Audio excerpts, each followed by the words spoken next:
Hi, it's Owen from YourMapp. I'm going to talk to you about creating a directory. So I'm logged in here on the dashboard, and if I hover over the toolbar on the left-hand side, you can see your directory. So a directory listing is an information page which doesn't have geographic location. If I click into one of these directory listings that I've created already, you can see that it looks exactly like a point of interest that you would link to from a map. But it's quite useful for things like sort of generic information where it's not necessarily tied to a location. So to create a new one, it's just a case of clicking Create New. And I won't tell you about all of the ways of filling this in. You can see that on the video for creating a POI. It's exactly the same process. Directory listings are available to YourMapp on mobile. It appears in the menu as part of a default category, or you can change the category if you like, but basically that'll be available to anyone in searches or accessing through the Explore section of the menu. When you create a directory listing, it automatically goes into a category of directory. If you want to change that though, you can. To manage your categories, you can see on the left hand side we've got this Manage Categories button. We click on that. You can see the categories that we've created here, but I'm going to show you how to create a new one. So we click Create New, and it's very simple. It has a name and a pin character. So this category I'm going to name Restaurants.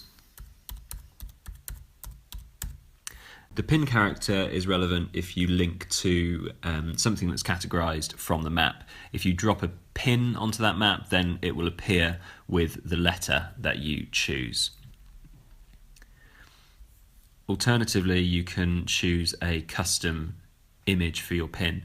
So it's a case of saving your category, and then you can go into your pin icon and upload an image. Choose that image and hit save. Then whenever you link to a POI of that category, then you'll see that pin image as opposed to a pin character or just a standard pin.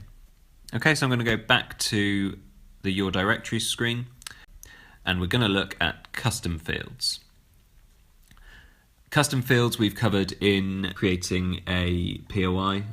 Custom fields are great for repetitive information on POIs and directory listings. So you can see here we've got things like opening times, facilities, anything that you might want to repeat on lots of locations, we use a custom field.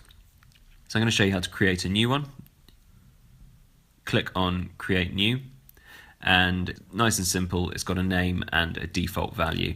At the bare minimum, all you have to do is give it a name. So if we create one called opening times, from any POI or directory listing, there'll be a drop down for custom fields, and opening times will now be available.